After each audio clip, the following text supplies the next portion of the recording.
She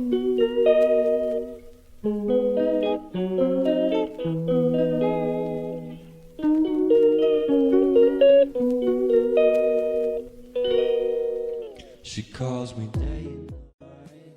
I'm sorry, girl, you just don't make me feel. Assalamualaikum warahmatullahi wabarakatuh. Nama saya Salsabila Ais dari Offering AA. Di sini saya akan membacakan cerpen karya Winda Lestari yang berjudul Kopi di Cangkir Pelangi. Selamat menyaksikan. Irama detik menuju menit yang semakin jelas terdengar, menandakan sunyi telah memonopoli malam. Malam memang selalu berdampingan dengan sunyi, dan kemudian memandu kasih untuk melahirkan sebuah sepi. Datang lagi kau malam. Aku masih di istana terindah ini, sebuah lemari kaca persegi panjang yang terletak di sudut sebuah ruang. Berjejer dan berdampingan rapi dengan beberapa para sahabat. Namun, dari sekian banyak sahabat yang berjejer rapi di lemari itu, hanyalah aku yang berbeda. Corak badanku dipenuhi akan warna. Ada merah, hijau, biru, kuning, dan ungu. Dulu, saat aku dilahirkan, seorang peri kecil datang dan memberikanku sebuah nama, Cangkir Pelangi. Entah kenapa dia menyebutku dengan kata pelangi. Tampaknya, pelangi adalah sebuah nama dengan berbagai lapisan warna yang menyelimuti dirinya. Seperti tubuhku ini. Entahlah, yang pasti aku menyukai nama ini dan merindukan berkecil itu. Aku adalah penghuni terlama di lemari kaca persegi yang cantik ini. Kusebut diriku sebagai penghuni lama, lantaran akulah yang paling pertama kali masuk dan menghiasi sang lemari kaca persegi. Namun, aku tak dapat memastikan sudah berapa lama aku di sini, karena sejujurnya aku tak begitu paham dengan waktu. Aku tak paham apa itu bulan, tahun, atau apapun yang dapat menggambarkan sebuah keadaan yang sudah lama atau masih baru. Dan yang aku tahu hanya malam. Saat malam datang, para manusia akan ramai mengunjungi ruang ini, sibuk memesan berbagai macam serta minuman. Awalnya, aku juga tak paham tentang definisi sebuah kata malam, tapi semua orang di sini selalu membicarakan tentangnya. Membicarakan bahwa tempat ini hanya dapat dikunjungi saat malam datang. Ada juga kata-kata yang tertulis rapi di sebuah papan kecil di depan pintu bercorak hitam itu. Open. Kata yang hanya terpajang saat malam datang mengumumkan kepada manusia bahwa tempat ini sudah bisa dikunjungi. Di hadapan lemari kaca persegi kami, terlihat para pelayan mulai sibuk dengan peralatan canggih yang dapat mengeluarkan cairan hitam pekat.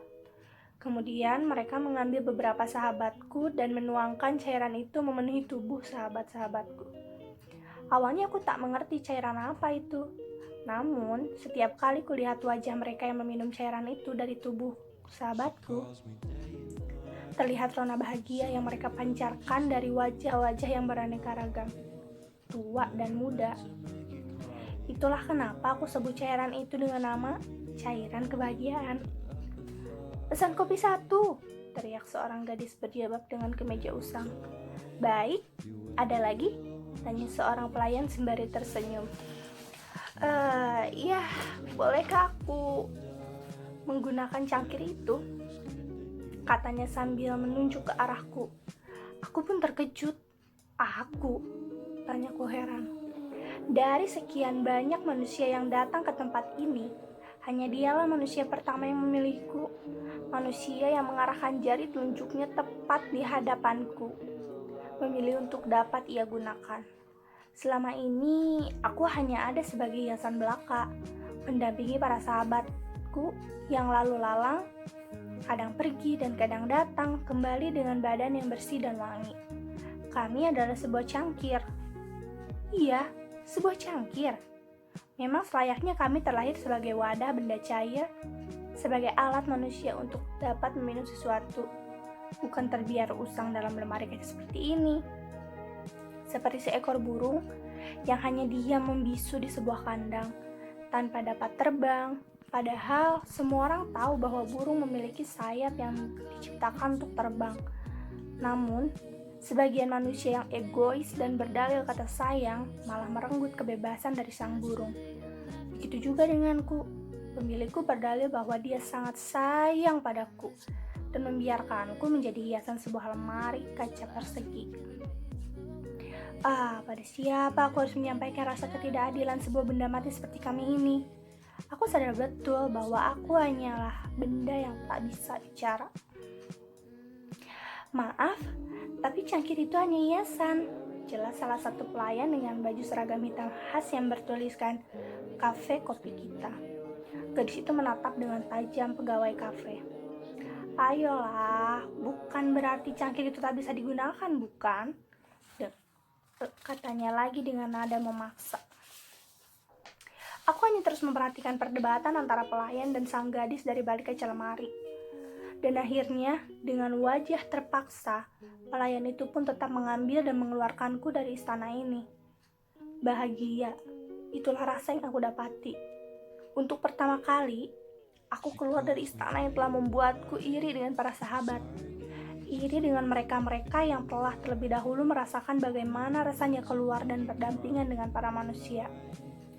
Aku memang bahagia tinggal di istana ini. Lemari kaca persegi yang indah menjadi sosok yang paling berbeda. Namun, terkadang aku juga ingin dapat merasakan kebebasan, mendekat dan berdampingan dengan para manusia, ikut merasakan apa yang manusia itu rasakan, menggenggam kami dan menikmati cairan hitam itu dari tubuh kami. Dan hari ini, akhirnya aku pun akan merasakan apa itu kebebasan. Dan yang terpenting, aku juga dapat merasakan cairan kebahagiaan itu. Cairan yang mereka sebut dengan nama kopi. Oh, siapa gerangan sang gadis yang telah memaksa untuk memilihku? Dan kenapa harus aku? Jam sudah menunjukkan pukul 7 malam. Gadis berjilbab ini masih setia memegang hangat tubuhku sambil sesekali ia menyeduh kopi dari dalam tubuhku. Berbeda dengan orang-orang di sekitar kami yang menghabiskan malam bersama temannya, menikmati celotehan malam yang mengundang tawa, bergosip tentang teman sekelas atau rekan kerja yang mereka tak suka, atau sekadar berdiskusi tentang sebuah kasus yang sedang hangat diperbincangkan, baik di media cetak maupun di media online. Gadis berjilbab merah muda ini lebih memilih duduk termangu di sebuah meja panjang yang berhadapan langsung dengan pelayan yang sedang asyik dengan racikan kopi di depannya. Meja panjang itu memang didesain khusus bagi pengunjung yang ingin melihat langsung cara pembuatan kopi dengan mesin otomatis. Sekali tampak mata gadis itu melirik jam dinding bulat yang berada tepat di samping lemari kaca persegi ini. Biasanya, para manusia akan merasa bahagia ketika meminum cairan hitam ini. Lantas, kenapa si gadis tampak bersedih? Tanyaku. Dan keraguanku pun mulai datang. Kenapa cairan yang kusebut kebahagiaan ini malah membuat sang gadis muram? Entahlah, tiba-tiba rasa ketidakadilan datang menyelimutiku lagi. Harusnya aku merasakan rona bahagia yang sama dengan para sahabat, mendengar tawa dan celoteh manusia, bukan memperhatikan manusia muram seperti gadis ini. Aku seakan bosan memperhatikan wajah sembuhnya. Ayolah kawan, ini kali pertama aku di sini. Kenapa kau muram? Teriakku. Namun gadis ini tetap dalam lamunan panjangnya. Sekali lagi aku lupa. Bukankah aku benda mati? Mana mungkin gadis ini mendengar keluh kesahku. Sekian dari saya. Wassalamualaikum warahmatullahi wabarakatuh.